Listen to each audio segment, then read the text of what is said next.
ছট পুজোয় সূর্যদেবকে ধন্যবাদ জ্ঞাপন করা হয়, সূর্যদেবকে অর্ঘ্য দেওয়া হয়, তার সঙ্গে ছাটি মাইয়া অর্থাৎ মা ষষ্ঠীকে শ্রদ্ধা জানানো হয়।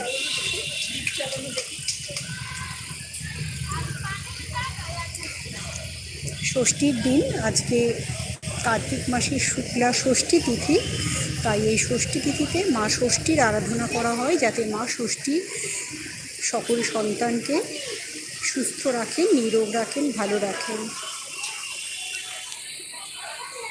তো সূর্যদেবকে আরাধনা করা হয় এবং মা ষষ্ঠীর আরাধনা করা হয় আজকের দিনে।